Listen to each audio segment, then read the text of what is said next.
오늘 하나님 주시는 말씀은 에베소서 2장 11절에서 22절 말씀드리겠습니다.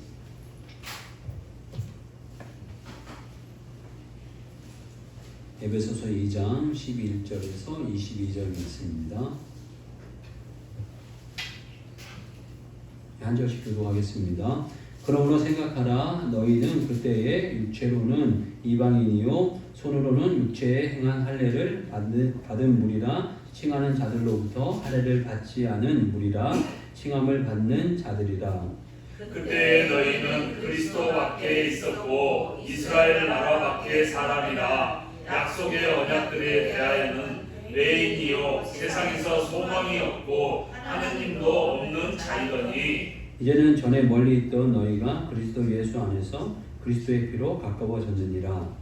그는 우리의 화평이신지라. 둘로 하나를 만드사 원수된 것 곧 중간에 낀 강을 자기 육체로 화하시고 법조문으로 된 계명의 율법을 폐하셨으니 이는 이 둘로 자기 안에서 한 세 사람을 지어 화평하게 하시고 또 십자가로 이 둘을 한 몸으로 하나님과 화목하게 하려 하심이라. 원수된 것을 십자가로 소멸하시고 또 오셔서 먼데 있는 너희에게 평안을 전하시고 가까운 데 있는 자들에게 평안을 전하셨으니 이는 그로 말미암아 우리 둘이 한 성령 안에서 아버지께 나아감을 얻게 하려 하심이라. 그러므로 이제부터 너희는 외인도 아니요 나그네도 아니요 오직 성도들과 동일한 시민이요 하나님의 권속이라. 너희는 사도들과 선지자들은 소위 이에 세우심을 입은 자라. 그리스도 예수께서 친히 보통이 꼴이 되셨느니라. 그의 안에서 건물마다 서로 연결하여 주 안에서 성전이 되어가고 너희도 성령 안에서 하느님이 거하실 처소가 되기 위하여 그리스도 안에서 함께 지어져 가느니라. 아멘.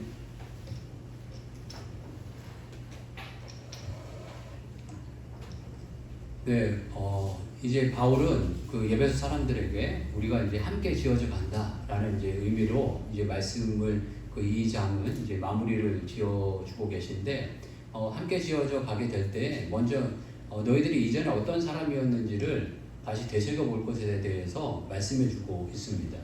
우리가 예수 그리스도를 믿기 전에 어떤 사람이었던가에 대해서 다시 한번 되새겨 보는 일들이 일어나는 것은 참 좋고 긍정적인 일입니다. 뭐 과거를 다시 자꾸 되새기고 이런 거는 좋은 의미는 아니고 또 저 자신도 뭐 그렇게 지내는 것을 좋아하진 않지만 우리 과거에 내가 어떠한 사람이었고 또 예수 그리스도를 믿어서 어떠한 변화를 겪은 사람인가는 1년에 한두 번 정도는 좀 되새겨 볼 필요가 있지 않나 하는 마음을 다시금 갖게 됩니다. 그러면서 저도 말씀을 준비하면서 이전에 예수 믿기 전에 내가 어떤 사람이었나 이런 생각을 이렇게 해보면 늘 좀 불안했던 것 같습니다. 늘 불안하고 삶에 뭐를 해야 될지 몰라 하는 그 방황하는 그런 때가 있었던 것 같습니다. 요즘 뭐 젊은이들이 많이 이렇게 읽는 책 가운데 과거에 뭐 1000번을 흔들려야 뭐 굳어진다 뭐 이런 이야기를 하기도 합니다. 그러니까 젊었을 때는 흔들리는 시기라는 거죠. 많이 흔들리고 무엇을 해야 될지 모르고 뭐 이런 어떤 시기가 젊었을 때 이 젊음의 시기인데 저 자신도 많이 그랬던 것 같습니다. 무엇을 해야 될지 모르고 어떻게 살아가야 될지 모르고 어떤 삶의 방향을 모르다가 하나님을 만나니까 이 모든 것을 알게 되는 것 같이 뭐 이 세상 다 이치와 진리를 깨달은 것 같은 무엇인가 중심이 잡힌 것 같은 그런 마음을 갖게 된 것이 하나님을 만난 그 모습이 아닌가 싶습니다. 그리고 예수 그리스도를 만났다라는 사람들, 그리스도인이다라는 사람들은 점점점 맨 처음에는 뭔가 흐릿하고 잘 몰랐지만 시간이 지나고 저도 예수님을 뭐 인격적으로 만난 게 고등학교 이제 3학년 정도 되었을 때라고 생각이 드는데 그 당시에 모든 것이 흐릿했지만 시간이 지나면서 하나님 이렇게 다 빚으시고 만들어 가시더라고요. 어떤 면에서 은혜 체험했다, 성령 체험했다 막 이런 이야기를 하시면 몇몇 그 집사님과 권사님 아니면 목사님들이 그런 얘기 하셨어요. 이제 하나님이 일하시고 하나님이 너를 만들어 가실 거야. 이런 이야기들을 많이 하셨는데 그 이야기가 무슨 이야기인지 잘 몰랐는데 저도 이렇게 시간이 지나고 이렇게 돌이켜 보니까 좀 하나님께서 빚으시고 만들어 가시는 그런 작업이 있으시더라고요. 지금도 만들어 가시지만 그 당시에도 하나님을 만난 그 기쁨과 즐거움과 감사 가운데 나를 만들어 가시는 하나님의 역사를 경험하게 되었습니다. 그래서 점점점 오늘이 그 고백의 말씀과 같이 우리 12절 말씀 보게 되면 12절 말씀 같이 한번 읽어보겠습니다. 시작. 그때 너희는 그리스도 밖에 있었고 이스라엘 나라 밖의 사람이라 약속의 언약들에 대하여는 유대인이요 세상에서 소망이 없고 하나님도 없는 자이더니. 아멘. 여기 위에서 보면 우리가 이방인이었고 할례를 받은 자들에게는 무할례자였다. 어떤 면에서는 당신들은 이스라엘 사람과 유대인과 전혀 상관이 없었던 사람이었다 이렇게 평가하고 있고, 그 다음에 이 12절 후반부 보게 되면 약속의 언약들에 대하여는 외인이요, 약속의 언약들에 대해서도 모르는 사람이다. 그리고 세상에는 소망이 없고 하나님도 없는 자였다 라고 표현하고 있습니다. 반대로 이야기를 하면 이제는 예수 그리스도를 만났고 하나님을 아는 사람은 이제 약속의 언약들의 주인이요, 외인이 아니고 주인이고, 세상에 소망이 없고가 아니라 있고, 하나님이 없는 자가 아니라 하나님이 있는 자가 되었다 라는 이런 말씀을 해주고 계십니다. 우리는 하나님 있는 자입니다. 하나님 있는 자이고, 하나님을 우리 안에 있는 자는 소망이 있고 약속이 있는 자라는 것입니다. 이 세상 속에 소망이 없다, 그리스도인은 그렇게 살면 안 됩니다. 이 세상에 소망이 있다, 또 이 세상에 약속이 있다. 크고 작은 약속들을 하나님께서 이 성경 말씀으로 우리에게 주셨는데, 이 약속들이 누구 거냐? 이제 내 거라는, 우리 거라는 겁니다. 이런 약속이 있고 소망이 있는 자로 우리들이 살아야 된다는 것에 대해서 말씀해 주고 계십니다. 그리스도인들은 정말 약속이 있고 소망이 있는 자입니다. 그리고 그리스도에 있는 자들은 길을 아는 자입니다. 제가 좋아하는 말씀 가운데 요한복음 14장 6절 보게 되면 예수께서 이르시되 내가 곧 길이요 진리요 생명이니 나로 말미암지 않고는 아버지께로 올 자가 없느니라.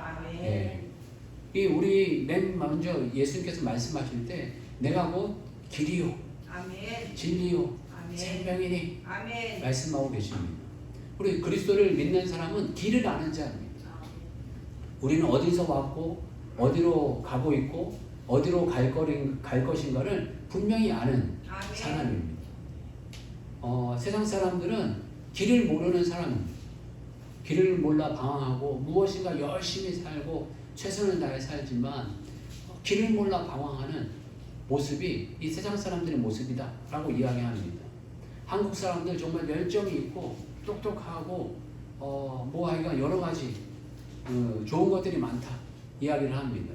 한국 사람과 같이 살다 보니까 제가 그런 민족인 걸 잘 모르는 거예요. 우리끼리 사니까 다 그렇게 사니까 우리끼리 모르는데, 정말 글로벌화가 되고 글로벌 세계가 이렇게 되면서 우리는 정말 다른 세계가 되어졌습니다.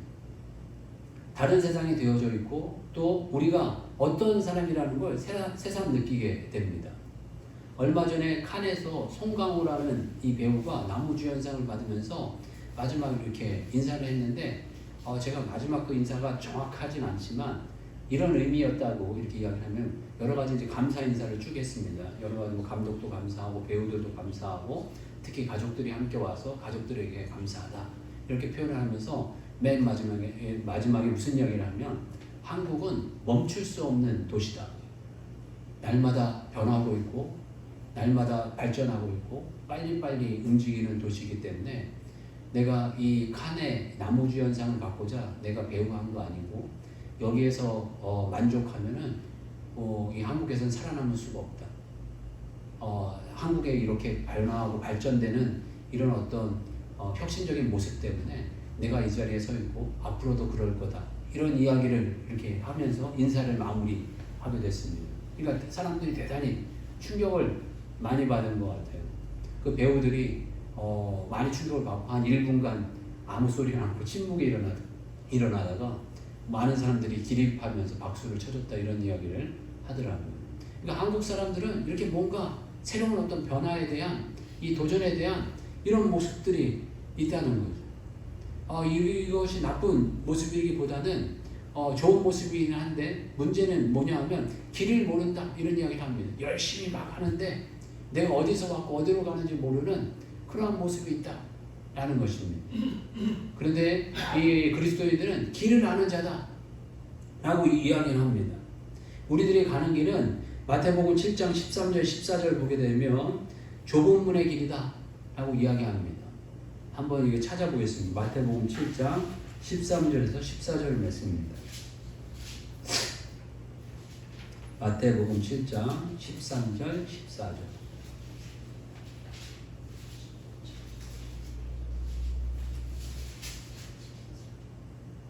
예, 같이 읽겠습니다. 시작. 좁은 문으로 들어가라. 멸망으로 인도하는 문은 크고 그 길이 넓어 그리로 들어가는 자가 많고 생명으로 인도하는 문은 좁고 길이 협착하여 찾는 자가 적음이라. 아멘.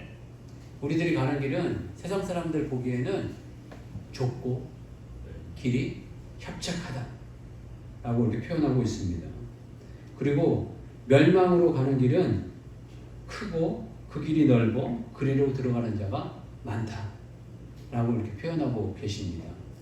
정말 우리가 가는 길은 좁은 길입니다. 좁은 길. 정말 생명의 길은 좁은 길이고 협착하다라고 표현하는데 비좁고 들어가기가 어렵다. 걷기가 어려운 길이다 라는 것입니다. 그리스도인이 걸어가는 이 길은 평탄하고 좋은 길이기보다는 협착하고 어려운 길입니다. 어떤 의미에서 왜 그럴까 이런 생각을 해보게 되면 우리의 삶 자체가 하나님의 영광을 추구해야 되고 우리를 드러내는 것이 아니고 생명을 얻고 생명을 구원하는 길은 쉽지 않습니다. 마태복음 28장 18절에서 20절 말씀에 우리 그리스도인들이 걸어가야 될 길, 또 추구해야 될 삶의 목적, 방향을 분명하게 말씀하고 계신데 이것도 한번 찾아보겠습니다. 마태복음 28장 18절에서 20절입니다.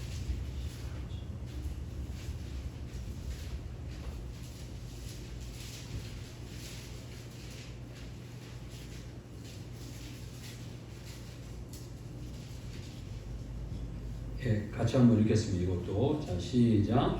예수께서 나와 말씀하여 이르시되 하늘과 땅의 모든 권세를 내게 주셨으니 그러므로 너희는 가서 모든 민족을 제자로 삼아 아버지와 아들과 성령의 이름으로 세례를 베풀고 내가 너희에게 분부한 모든 것을 가르쳐 지키게 하라. 볼지어다 내가 세상 끝날까지 너희와 항상 함께 있으리라 하시니라. 아멘.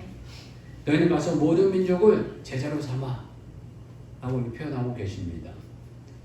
이것도 빨간 펜으로 다 칠해 놓으셨겠지만 안 칠해 놓으신 분들은 빨간 펜으로 좀 칠해 놓으시고 모든 민족으로 제자 삼는 이 길은 쉽지 않습니다.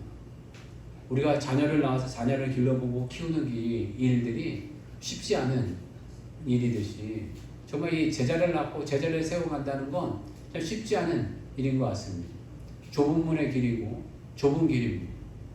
어떤 면에서 내 편한 대로 내 마음대로 살려면 별로 그렇게 좁은 길이 아닙니다. 그냥 보통 평탄한 길은 될 겁니다. 예수 믿고 나 복 받고 나 잘 되고 날 즐겁고 조금 더 나아가서 내 자녀들 잘 되고 이 정도로만 그리스도 믿고 예수님 믿고 살려면 좁은 길의 어떤 의미를 저희들이 알지 못할 것입니다. 그렇지만 우리가 예수 그리스도 안에서 생명의 길을 알고 구원의 길을 알고 난 이후에는 끊임없이 누군가에게 이 복음을 전하고 제자를 삼고 예수 그리스도께서 분부한 모든 것을 가르쳐 지키게 하려고 하면 쉽지 않은 일들, 정말 좁은 길의 모습이 보이고 좁은 길의 모습이 있지만 이 길이 생명의 길이고 우리를 구원하는 길이고 또 우리가 영광스러운 길이고 축복의 길이라는 것을 분명히 말씀해 주고 계십니다. 다니엘서 12장 3절 말씀같이 많은 사람을 옳은 대로 인도한 자는 발과 같이 빛나리라 라는 말씀과 같이 우리가 별과 같이 빛날 수 있는 그 길을 예수님께서 우리들에게 알려주셨습니다.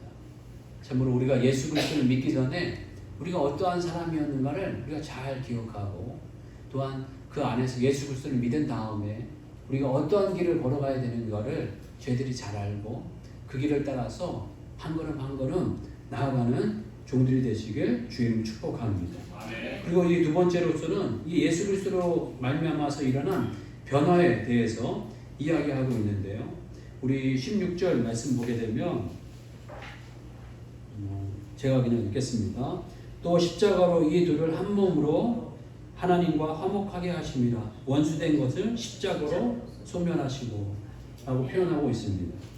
여기에서 좀 주목하고 보고 싶은 것은 원수된 것을 이렇게 표현하는 부분을 같이 나누고 싶습니다. 우리가 예수 그리스도를 믿기 전에는 원수된 자였다라는 것입니다. 참 이걸 묵상해야 되기가, 또 이걸 깨닫게 되기가 전 개인적으로 되게 쉽지가 않았습니다. 어떤 부분에서 이 머리로는 이해가 되는데 가슴으로는 이해가 잘 안 되는 거예요. 어린 시절부터 모태신앙으로 자랐고, 또 모든 어떤 사회 속에서 못됐다는 얘기보다는 착하다, 괜찮다, 또 괜찮은 사람이다, 이런 얘기를 오며 가며 이렇게 들어왔기 때문에 어떤 부분에서 이 하나님 앞에 내가 정말 죄인이다, 하나님 앞에 내가 그 예수님께서 나를 위해 십자가에 달려 돌아가신 만큼 내가 큰 죄를 지었다, 이런 마음이 안 드는 거예요. 내가 누구를 살인한 것도 아니고, 누구를 괴롭힌 것도 아니고, 누구의 큰 도둑질을 한 것도 아니고. 그러니까 사회적인 평가는 늘 나를 괜찮다고 하는데, 이 말씀에서 보게 되면 우리가 죄인이다 라고 이야기를 하시는 겁니다. 그걸 이해하기가 참 쉽지가 않고 받아들이기가 쉽지 않은 부분이 있습니다. 그런데 보게 되면 예수님께서는 우리 모든 사람들을 향해서 모든 사람이 죄를 범하였음에 하나님의 영광에 이르지 못하더니 라고 표현하고 있습니다. 나만이 제외가 아닙니다. 모든 사람이 라고 표현하고 있습니다. 그리고 모든 사람이 죄를 범하였기 때문에, 나도 죄를 범하였기 때문에 예수님께 십자가에 달려 돌아가셨고, 만약에 내 의가 있고 내 잘남이 있고 내 똑똑함이 있고 내가 무엇인가 이 정도면 됐다 라는 마음이 있어서, 이 정도 내가 살면 하나님 나 정도면 기뻐하실 거 아니야? 나 정도면 칭찬하실 거 아니야? 이렇게 생각한다면 정말 하나님을 모르는 겁니다. 우리 하나님께서는 이 땅에 예수 그리스도를 십자가에 달려 돌아가시길 만큼 그렇지 않고는 우리를 구원할 수 없기 때문에 이 땅에 보내셨고, 우리가 여기에 말씀과 같이 원수된 자였다는 겁니다. 하나님 앞에 설 수 없는 우리가 원수된 자인데 반대로 착각하고 나는 하나님께 사랑받는 자다, 이런 착각 속에 사는 거예요. 이거 얼마나 어리석은 일입니까? 우리는 정말 하나님 앞에 원수된 자였다는 것을 깊이 깨달아야 되겠습니다. 하나님 앞에 원수된 자를 깨달을 때 정말 하나님 앞에 어떤 충성하고 헌신하고 구원의 기쁨이 있고 감사가 넘쳐날 줄 압니다. 많이 용서받은 자는 많이 사랑한다 말씀하시지 않습니까? 우리가 많이 용서받은 걸 모르니까 많이 사랑하지 않는 거예요. 그리고 많이 충성하지 않는 모습이 저희들에게 있지 않나 하는 생각들을 다시 한번 돌아보게 되고, 한 1년에 한두 번 정도는 내가 얼마나 죄인인가, 얼마나 하나님 앞에 원수된 자였는가 라는 것을 날마다 점검할 필요가 있습니다. 어떤 부분에 바울이 죄를 지었기 때문에 내가 죄인 중에 괴수다, 벌레만도 못한 인생이다, 만삭되어도 나지 못한 자다, 이런 표현을 했겠나요? 겉으로 보면 정말 화려한 분이었습니다. 많은 교육을 받았고 엘리트였고 집안도 좋았고 또 많은 열매를 맺었고 무엇 하나 부족한 게 없어 보이고 하나부터 열까지 자랑하고 뭔가 나 잘났다라고 외치면 얼마든지 나 잘났다고 외칠 수 있는 분이 자신을 향해서 죄인 중에 계시다 라는 이런 어떤 표현은 정말 이게 은혜 가운데 하나님 앞에 하나님의 은혜를 보고 하나님의 영광을 보고 하나님의 말씀을 보니 자기가 정말 설 수 없는 죄인이라는 것을 깊이 깨닫는 모습의 감사의 모습이 아닌가 하는 것들을 다시 한번 생각해 보게 됩니다. 저번 주에 잠깐 이렇게 유튜브를 보게 되면서 제가 한 분의 그 영상을 보게 됐는데 이 한 분이 오지로 여행을 다니는 분이에요. 뭐 기독교인이라고 하는데 신앙이 좋은 분은 아니고 그냥 오지로 여행을 다니면서 이 사람에 대해 관심이 많은 분이어서 우리와 전혀 일반 사람들하고 다른 삶을 사는 사람들은 어떤 삶을 사는지를 알고 싶어갖고 이렇게 찾아 들어가는 그런 사람인데 북인도 지역에 스리랑카에서 내려온 집시들이 있대요. 그러니까 집시들이라는 게 뭐 하여간 돌아다니면서 이렇게 뭐 그 돈을 버는 뭐 그런 사람들인데 이분들이 이제 스리랑카 사람이라 북인도에 내려와서 너무 배척을 하니까 일자리도 못 구하고 뭐 어떻게 할 수 없으니까 이 사람들이 움막을 짓고 마을마다 코브라로 이렇게 피리를 불면서 공연을 해가지고 돈을 버는 그런 어떤 사람들이 원숭이 공연 같은 거 해서 돈을 버는 사람이에요. 그래서 움막을 짓고 뭐 한때는 이 마을 저 마을을 짧게는 한두 달, 길게는 서너 달을 이렇게 지내면서 이렇게 돌아다니는 그런 사람들인데 그 사람들의 삶이 너무 궁금해하고 이 사람이 이제 찾아가기 시작합니다.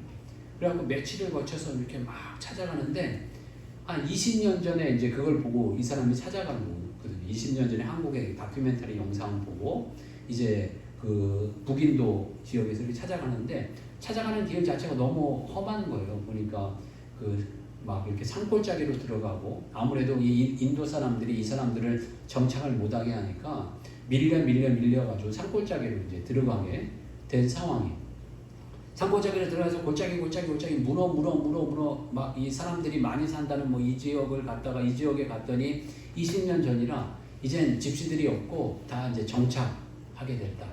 그리고 또 이 지역 가면은 좀 있을 거라고 해서 이 지역 가고 해서 끝내 쭉 가서 이제 그 지역을 찾아가게 됐어요. 그 지역을 딱 찾아가게 됐는데 그 지역에 들어가자마자 가운데 뭐가 있었냐면 교회가 있는 거예요. 교회가 있는데 교회 사람들이 그냥 왁작지껄하고 뭐 난리가 나는 거예요. 그 산골 시골 마을에 교회가 있는데 보니까 그 교회를 누가 지어줬냐 하면 한국에서 지어준 거예요. 그러니까 그 한국 사람이라고 그러니까 이 사람들이 너무 반가워하고 너무 좋아하고 고마워하는 거예요. 이 교회에 한국 사람들이 지어준 거다. 그래서 막 이렇게 너무 반가워하고 좋아하는 거예요. 그래서 자기들이 원래 집시였는데 그 영상을 보니까 그 영상 속에 있는 사람들이 그 마을에 아직도 살고 있는 거예요. 근데 대부분 어부가 되고 대부분 다른 직업들을 찾아서 이렇게 됐는데 그 당시 정착 못하던 이런 사람들이 아직도 이제 인도 사람들에 밀려가지고 시골 산골 마을에 있지만 집들이 예쁘게 다 잘 지었더라고요.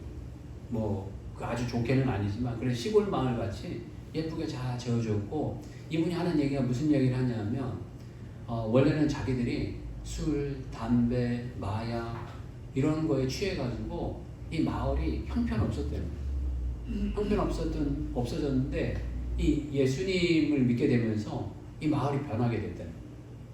술도 끊고 마약도 끊고 담배도 끊고 다 모든 걸 끊어버리고 이 마을을 새롭게 깨끗하게 변화돼가지고 과거에 쓰던 우물이 있었는데 정말 좀 약간 심각하더라고요. 정말 이렇게 먹을 수 없는 물도 먹어서 병이 나고 뭐 하여간 여러 가지 어려움을 겪었는데 이제 다른 단체들의 도움으로 말미암아서 정화된 물을 먹기도 하고 마을이 변하고 이렇게 삶이 변하고 그다음에 그분이 뭐 신앙으로 이렇게 찍지 않았지만 쓱 지나가는데 밤 10시가 됐는데도 교회 사람들이 모여서 북적북적하고 뭔가 뭐 예배도 드리고 뭔가를 하겠죠. 뭐 난리가 이렇게 난 거예요. 그러면서 그분이 맨 마지막에 이런 안내하는 분이 고백을 하더라고요.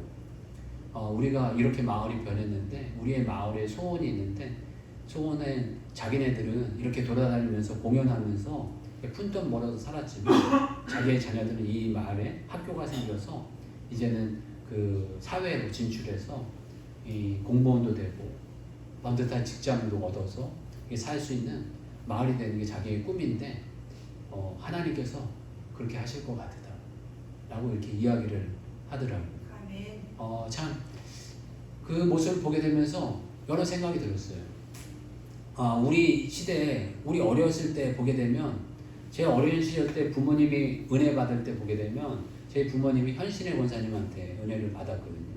그 현신의 권사님이 그게 평상시에 늘 그런 건지 아니면 그때만 이렇게 뭐 부흥회 같이 그런 건지 모르겠는데 서울 시내 한 빌딩 건물이었는데 정확하게 뭐 기억나지 않아요. 어릴 때 뭐 초등학교 1, 2학년이나 초등학교도 안 들어갔을 때인데 보게 되면 뭐 난리가 났어요. 뭐 그때 뭐 집회하신 분들 아시죠? 뭐 아침부터 시작해서 새벽부터 아마 그랬었던 것 같아요. 저희 중간에 들어갔으니까 낮부터 시작해가지고 저녁까지 뭐 10분, 20분 쉬고 계속 찬양하고 기도하고 말씀 전하고 찬양하고 기도하고 말씀 전하고 안수하고 찬양하고 기도하고 말씀 전하고 안수하고 이런 것들이 다시금 이렇게 생각이 나더라고요. 그 당시에 너무 정말 먹는 것도 없고 입는 것도 없고 그래서 하나님만 바라볼 수밖에 없어서 정말 그 당시에 어디 아프면 저의 어린 시절에는 그 소금에 밀가루 반죽 해가지고 갖다 붙였어요. 그럼 그게 다 잘 났어요. 종기 난 데다가 붙이면 이 고름이 빠지기도 하고 또 어디 삐고 다치고 하면 또 그렇게 붙이고 이런 일들이 많이 있었는데 그런 역사들이 일어나게 됐는데 지금 시대들 이렇게 생각해 보면 물질이 필요하면 기도하기 전에 은행 가고 어떤 면에서 병이 나면 기도하기 전에 병원 가고 또 어떤 관계적인 문제가 일어나면 사람 찾아가고 어떤 도움을 얻으려고 하고 이런 어떤 모습 가운데 정말 우리가 하나님 먼저 찾기보다는 이런 다른 거 먼저 찾는 모습이 우리의 삶 가운데 일어나게 되지 않았나 이런 생각들을 다시 한번 생각해 보게 되었습니다. 우리가 우리의 궁핍함을 알고 또 우리의 부족함을 알아서 더욱더 하나님 찾고 하나님 의지하고 하나님의 도우심을 구하는 그런 순수한 마음들이 조금 더 회복됐으면 좋겠다 이런 마음을 가져보게 되었습니다. 마지막으로 하나님께서는 우리들의 삶의 변화 가운데 하나님의 권속이고 또 하나님의 시민이라는 표현을 해주고 계십니다. 이 19절 말씀 보게 되면 그러므로 이제부터 너희는 외인도 아니요 나그네도 아니요 오직 성도들과 동일한 시민이요 하나님의 권속이라 아멘. 이런 표현을 하고 계십니다. 우리가 이제는 아까 맨 처음에 외인이었다 이방인이었다 라는 이런 표현 가운데 이제 예수 그리스도 안에서 동일한 시민이고 하나님의 권속이다 라고 이렇게 표현하고 있습니다. 권속이라는 이 표현은 뭐 옛날 표현인데 밥 먹는 식구라는 표현입니다. 한 식구가 되었다 라는 것입니다. 우리 함께 밥 먹는다는 건 참 중요한 의미가 있는 것 같습니다. 또 한 식구가 되었다는 것은 의미가 있습니다. 한 식구, 한 가족이 되었다는 건 뗄래야 뗄 수 없는 관계가 되었다는 거죠. 지울래야 지울 수 없는 관계라는 거죠. 뭐 부부는 헤어지면 남남이라고 하지만 어떤 면에서 한 식구, 한 가족은 떼도 뗄 수 없는 그런 관계의 모습이 바로 이 가족의 모습이 아닌가 싶습니다. 그러니까 이 가족이 되었다, 떼내야 뗄 수 없는 관계가 되었다 라고 표현하고 있고 22절 맨 마지막에 보면은 그리스도 예수 안에서 함께 지어져 가느니라 라고 표현하고 있습니다. 예수 그리스도 안에서 함께 지어져 가는 존재다 라는 이런 표현을 하고 계십니다. 참 멋지고 좋은 표현이 아닌가 이런 생각이 듭니다. 제가 요번 주에는 참 주님 안에서 함께 지어져 간다 이런 어떤 부분에 대해서 참 이렇게 묵상을 많이 하는 한 주간이 되었습니다. 1990년대 뭐 초반에 돌아가신 오래전에 돌아가신 분이지만 기록윤 선생님이 그런 이야기를 하셨대요. 기록윤 선생님이 뭐 좋은 그 노래를 많이 작사 작곡을 많이 하셨는데 저도 어린 시절에 뭔 가사인지도 모르면서 많이 불렀던 그 유행가가 있는데 뭐 당신은 모르실 거야 얼마나 사랑했는지 뭐 이런 그 혜은지 씨가 불렀던 그 노래 아주 유명한 가사도 지으시고 하여간 약사 그 치과 의사셨나 봐요. 그런데 이제 가사를 이렇게 그 작사 작곡가로 이렇게 생활하셨는데 이분이 말년에 암이 걸리셔가지고 움직이시기 못하는 상태가 됐나 봐요. 움직이지 못하는 상태가 되었고 이 암을 이렇게 떨쳐버릴 수 없는 그런 상태가 되셨나 봐요. 그런데 이분이 그러면서 이렇게 하셨던 말씀이 있는데 그 말씀이 저는 이번 주간에 참 많이 큰 울림이 있었습니다. 무슨 이야기를 하셨냐면 나에게 거친 친구가 찾아왔다. 맨 처음엔 이 거친 친구를 떨쳐버리고 어떤 면에서 벗어나려고 했는데 이제는 같이 사이좋게 지내려고 한다. 그래서 이 거친 친구 때문에 예수님을 더 알게 됐고 예수님을 깊이 알게 되는 시간을 갖게 되었다 라는 이야기를 하시더라고요. 참 그 이야기를 들으면서 제 개인적으로도 많은 생각을 해보게 되더라고요. 인생을 살아가다 보니까 저도 나이가 들다 보니까 전혀 원치 않았던 거친 친구가 찾아오게 됐어요. 이 기록은 선생님 같이 질병이라는 거친 친구가 찾아오게 됐는데 어떻게 하면 이 친구를 빨리 떨궈버릴까? 어떻게 하면 이렇게 죽일까? 막 이런 어떤 생각만 많이 했었는데 의사 선생님이 계속적으로 반복적으로 저에게 권면하는 거는 같이 가야 한다는 거예요. 같이 가야 한다는 이야기를 계속 하는 거예요. 한편으로는 평생 주님 만날 때까지 같이 가야 한다는 거예요. 그런데 제 마음속에 그런 마음이 계속 안 드는 거예요. 어떻게 하면 이걸 떨굴까? 어떻게 하면 없앨까? 막 이런 생각만 너무 많이 하다 보니까 제 자신이 지쳐하는 것 같아요. 제 자신이 피곤해하고 제 자신이 힘들어하는 것 같아요. 그래서 그래 좀 이제 같이 가자. 그냥 같이 가면서 이 거친 친구이기 때문에 예민하고 민감한 친구이기 때문에 내 자신도 좀 예민해져야 되고 민감해져야 되겠다 라는 생각을 갖게 됐어요. 그래서 이 친구 때문에 먹는 거에 대해서 조금 더 조심하고 또 운동하고 생활하는 거 나는 건강하다는 생각 때문에 거칠게 이루어왔는데 조금 더 좀 조심해야 되겠다. 경계해야 되겠다. 이런 마음을 가져보게 되었습니다. 어찌 이게 질병뿐이겠나요? 우리 인생에 보게 되면 저와 여러분들에게 거친 친구들이 진짜 찾아오잖아요. 마음도 안 맞고 생각도 안 맞고 음식도 안 맞고 취향도 안 맞고 무엇 하나 안 맞는 것 같은 하나 맞는 거 없는 그런 친구들이 갑자기 찾아오게 되면 어떻게 하면 떨궈버릴까? 어떻게 하면 지워버릴까? 어떻게 하면 내 삶에서 쫓아낼까? 이런 생각만 먼저 했는데 한편으로는 이게 쉽진 않지만 한편 새로운 손님으로 생각을 하고 내 생활 영역에 찾아왔을 때 조금 더 편안하게 계실 수 있도록 훈련하게 되겠다. 이런 마음을 다시 한번 가져보게 되더라고요. 그렇게 훈련하게 될 때 하나님께서 우리들에게 좋은 거 주시지 나쁜 거 주시겠나요? 저도 삶에서 보게 되면 그렇지 못할 때가 너무 많았던 것 같아요. 어떻게 하면 잘라낼까? 어떻게 하면 지워버릴까?